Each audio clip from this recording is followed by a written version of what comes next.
to what happened on October the 7th?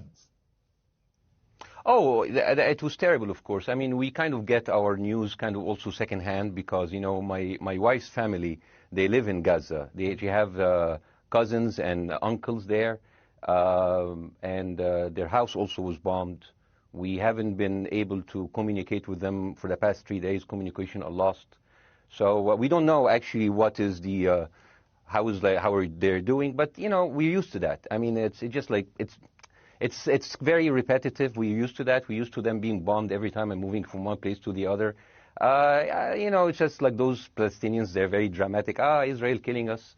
But they never die. I mean, they always come back. You know, they're very difficult to kill, very difficult people to kill. I know because I'm married to one. I tried many times, couldn't kill her.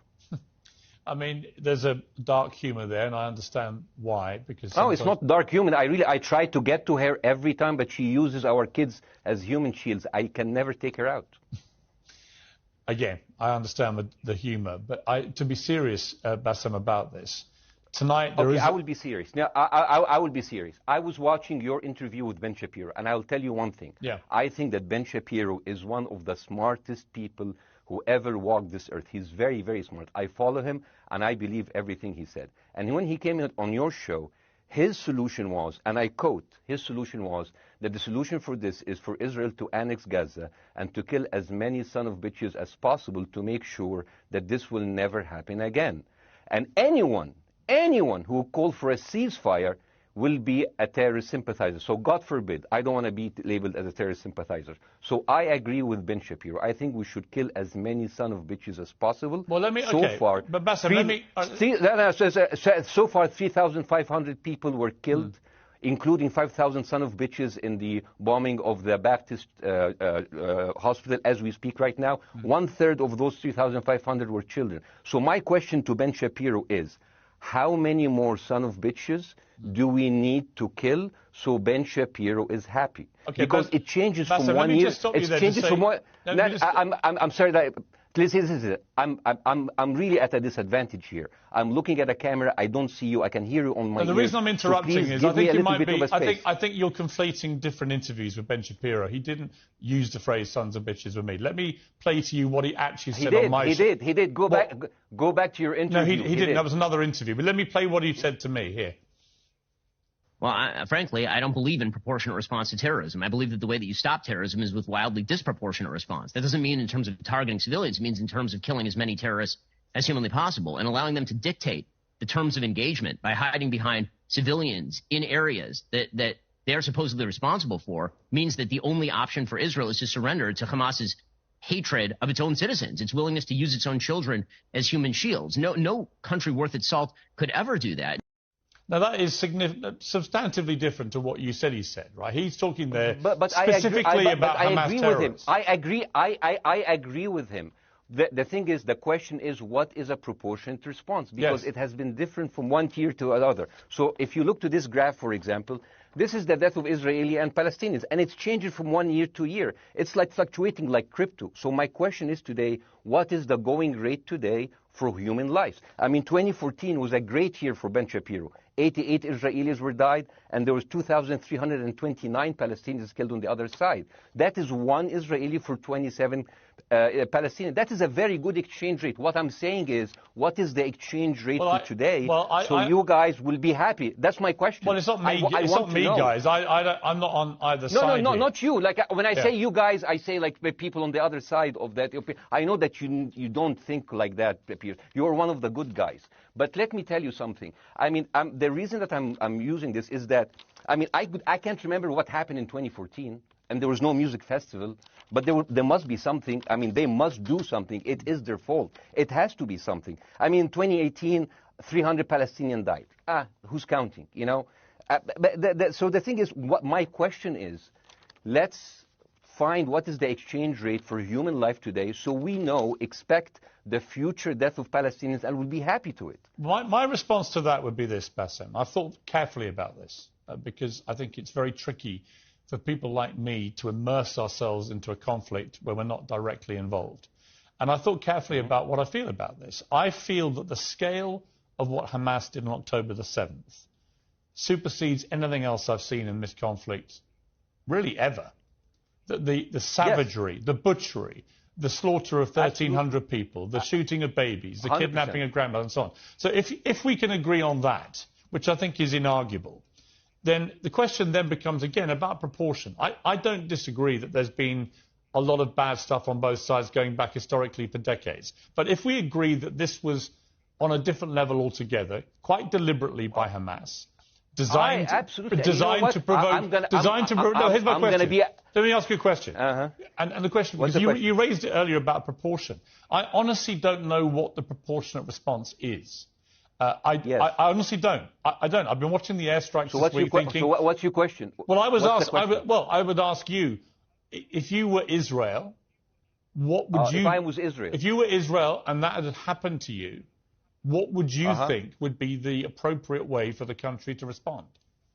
I would do exactly like Israel did, kill as many people as possible, since the world is letting me do it. I mean, I can do it because I can, you know. But the thing is, you know what, I agree with you. And you know what, I'm going to be even ahead of you, because I see the question coming. Do you condemn Hamas for the atrocity? Yes, I condemn Hamas. I condemn Hamas. Hamas is the source of all evil. They're the reason for everything. And you know what, let's for a minute imagine a world without Hamas. Right. What will this word look like? Let's give this word a name, and let's name this word the West Bank. Hamas has absolutely no control in the West Bank, and since the beginning of this year, only through August, 37 Palestinian kids were killed. No music festival, no paragliding, no Hamas. Since the occupation of the West Bank, 7,000 Palestinians were killed. No music festival, no paragliding, no Hamas.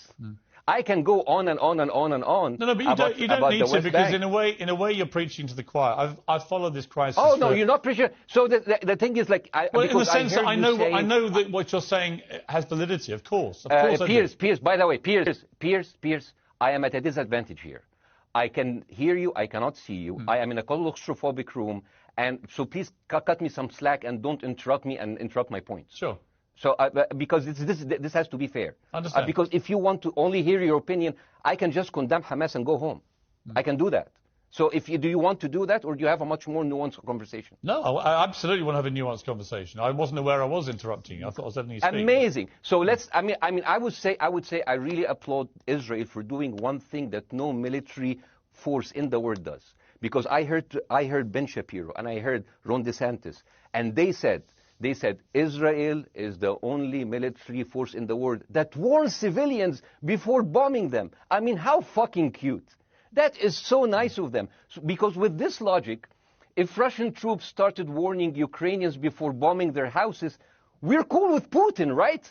I mean, okay, Habibi, you have warned them, go invade. It's fine. You have done your job.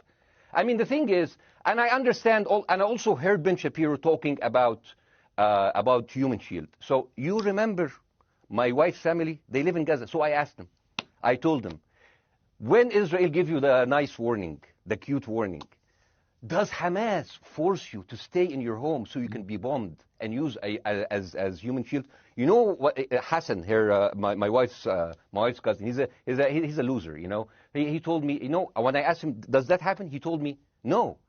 The lying son of a bitch lied to me. I told him, you don't understand. Ben Shapiro and Ron DeSantis keep saying that Israel warns you and Hamas asks you to stay put. So I told you, he's a loser. He never kept a job. He even failed in all of the interviews to become like a human shield. I would believe Ben Shapiro. Let me ask you this, so let's go with that. No. Let me ask you this. At some point, I must be able to ask you questions.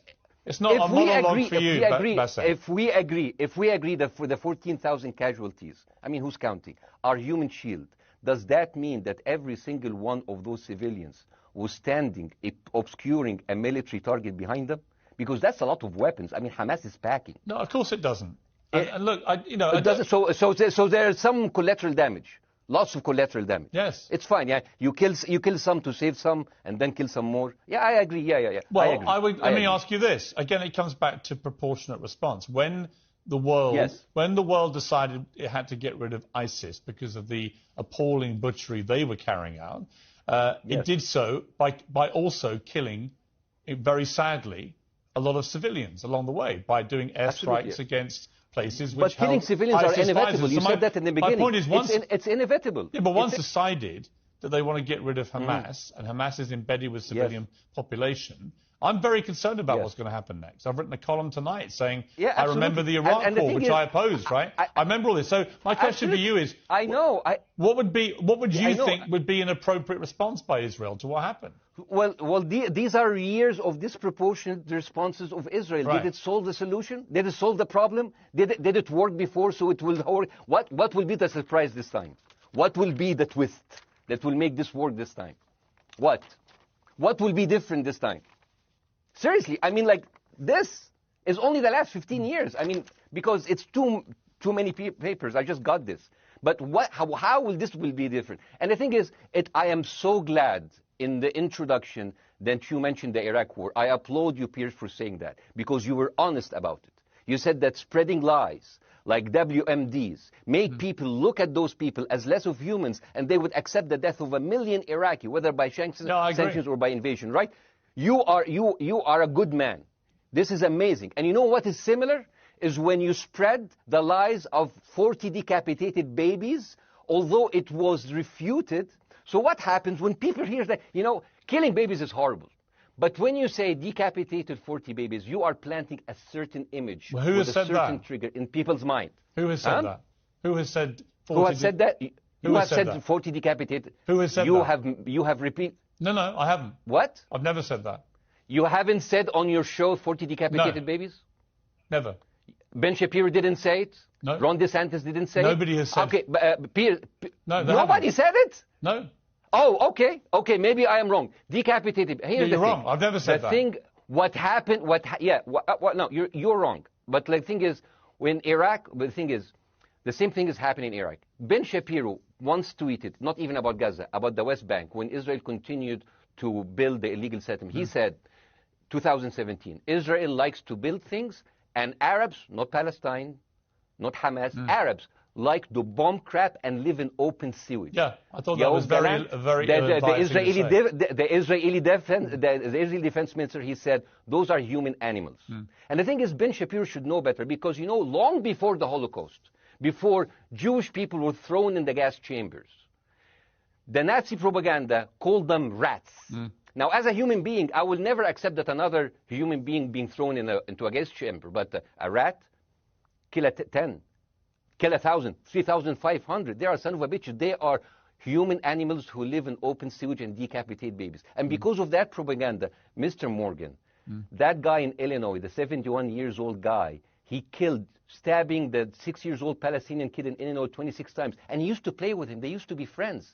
But he went in, marching into their apartment, stabbing his mother and killing him, shouting, all Muslims could die. Yeah. It took you 80 years to change one word from Jewish to Muslim. And then you transferred your guilt to us and took away our land. Bassein, let me ask you a question. That deal sucks, man. Let me ask you a question.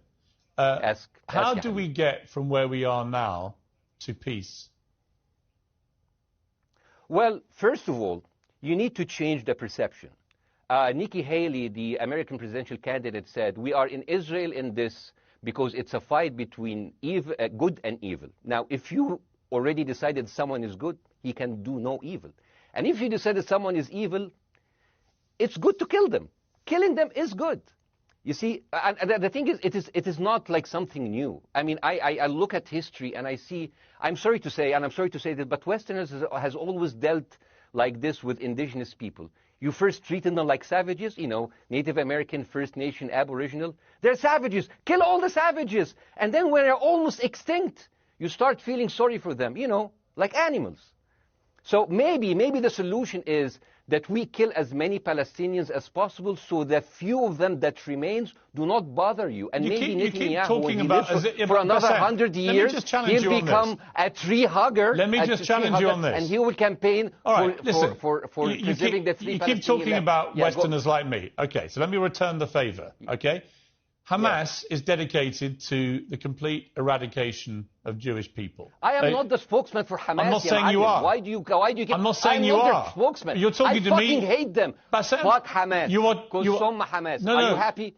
You're missing my point. You're talking in a generalized way about people in the West who always talk about Arabs as savages. I don't. No, I'm talking I never about have. America. About I actually led the campaign. I'm talking about West. You're missing my point. You're talking in a generalized way about people in the West who always talk about Arabs as savages. I don't. No, I'm talking I never about have. America. About I actually Western led the media. I'm talking campaign. about West. I led the media campaign in this when, country against the Iraq War. Okay, so I don't you see. Are, I don't see people in the Middle East as savages. You are one of the good ones. But what I would say is, I'm not talking about you. You're great. No, it's not about me You're being amazing. great. We love you. It's about the way Hamas behaved on October the 7th was like savages, like a pack of savages. It was the worst atrocity against Jewish people since the Holocaust. There has to be, of course, there has to be a response. They should be eradicated. My question to you is, notwithstanding the history, Bassein, what is the proportionate response? But I don't know. But there's no Hamas in the West Bank, and they're still dying there. So what's your excuse? I don't have any excuse. Okay, what's your explanation? Sorry, my earpiece went down. Listen, I don't make any pretense that this hasn't been a massive problem between Palestine and Israel going back to the mid-40s. We all know this, right? Piers, listen. I'm not saying that you're making excuses, but if you are adopting a certain point of view, you have to at least defend it. I'm telling you, there is no Hamas in the West Bank. What is the excuse? Not your excuse. What is the excuse to kill those people? Well, listen, this question of proportionality is one that... No, answer my question! I've been answering your question, you answer mine. It's actually not my job to answer your questions.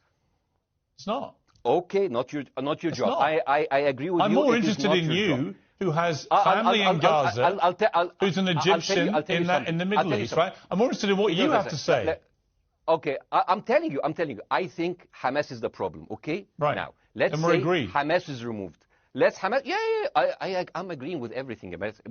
You want me to condemn Hamas? I will condemn Hamas, Hummus, Hassan, everyone.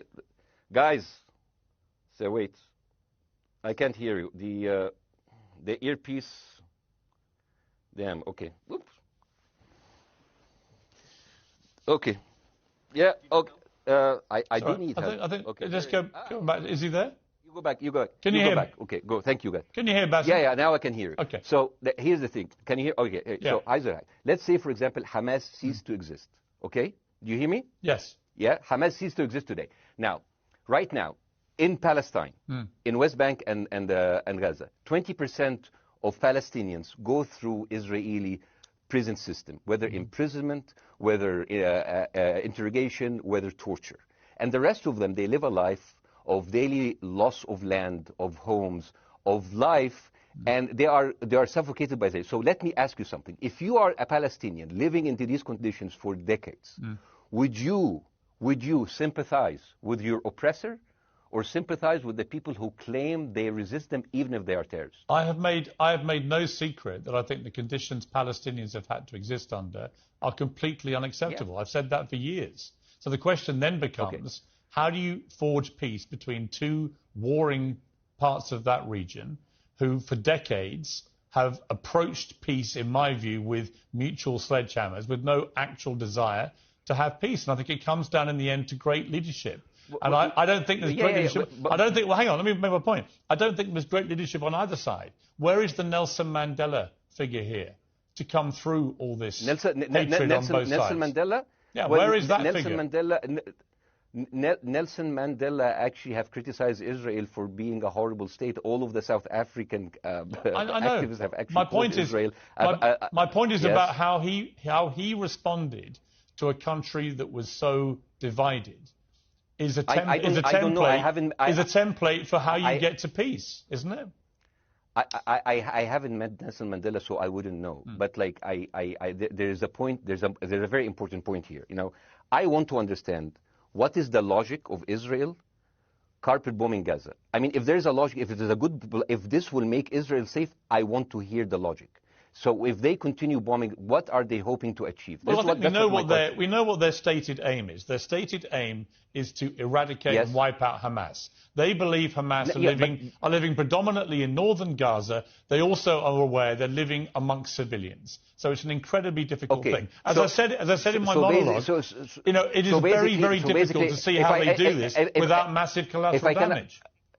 So if I can understand this correctly, basically Israel is doing this to pressure the Palestinian community in Gaza to turn against Hamas. Is that right? I'm sure that's part of it, yes.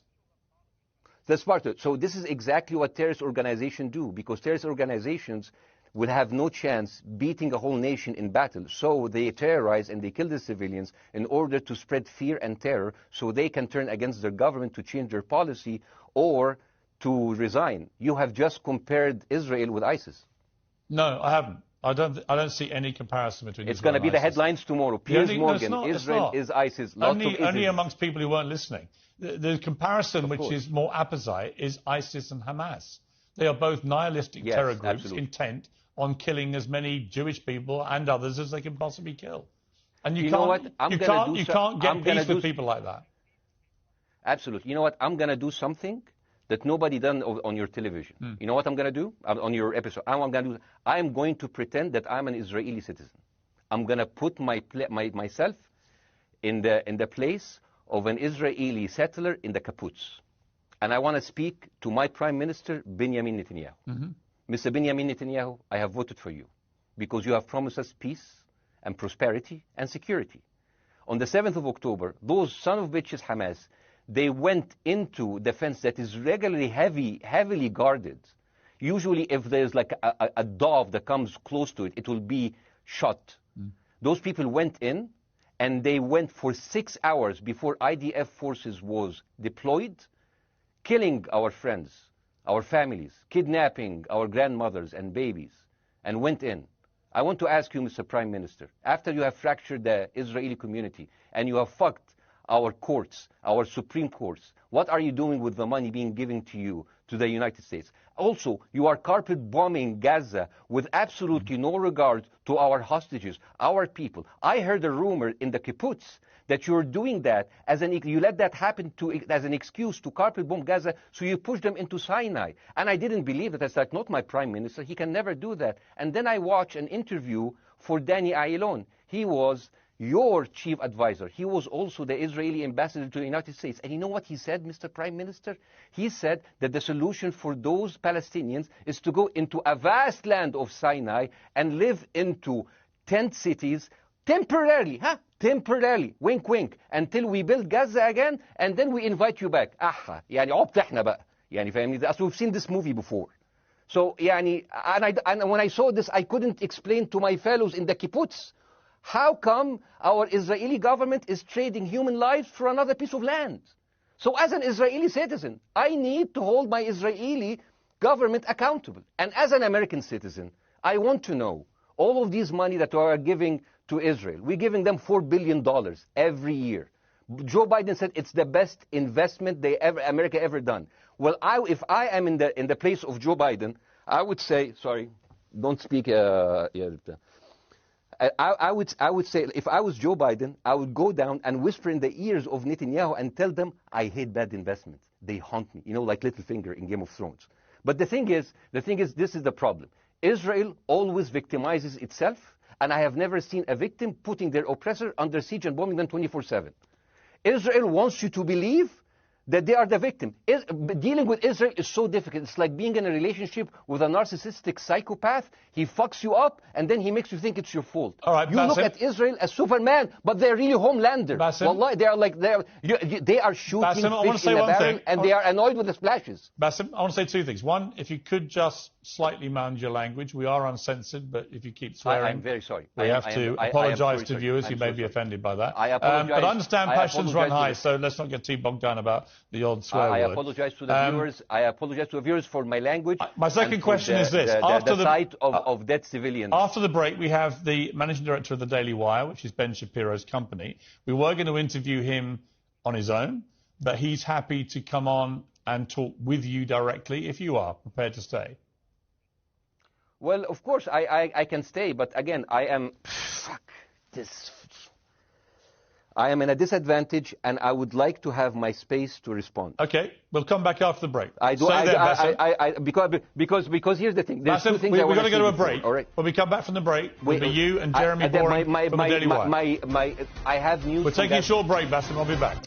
Hi, Jeremy. Please say hello to Ben Shapiro, and please tell him that I do think he is the smartest person to ever walk the earth. Thank you so much. So, as response to Jeremy, I agree with everything you said. I mean, what is disproportionate? I mean, he just used the examples from Second World War and America, showing that civilian casualty is. I mean, I heard his voice. He was very sad, and as he was telling us, it is so inevitable to kill so many civilians because it's something that we cannot avoid. I hear the sadness in his voice, and I know that it's a very difficult decision to kill all of these civilians, because that's for a higher cause. And I understand, but my question, I have two questions. The question is, how can you justify the killing in the West Bank where Hamas does not exist? And if the disproportionate response during over all of these years have actually worked, what will be new this time that did not happen before? I just want to. That was my question. Okay, that was my question. I'm going to. Okay. So now, if I ask the question, can I say something on my side? Well, a little bit personal? Bassein, with respect, a little bit personal. Bassein, with respect, I gave you half the show to have your side. Jeremy's had a lot less time. I'm going to have to. You want me to leave? Bassein, I'm going to have to let you go because we've been on there with you for 40 minutes. Okay. Bye bye. But listen, bye-bye. I would like to talk to you again, and thank you for joining the program. I appreciate it. Oh, by the way, my wife's family is all right, and they sent us a house. It's bombed. It's beautiful. It's going to be a good like Halloween theme. So I'm very sorry for what your family are going through in Gaza, and I mean that very sincerely. By the way, I don't know. I don't know I don't know him. By the way, I haven't actually met them. They didn't even come to my wedding. They couldn't because they are stuck in Gaza. Okay. And she never saw them because, Gaza is not a destination. Bassein, as I say, we hear their voices, and it's they die. It's fine. It's fine. Bassein, I wish your family all the very best. Thank you for joining me. I appreciate it. I don't. Thank you.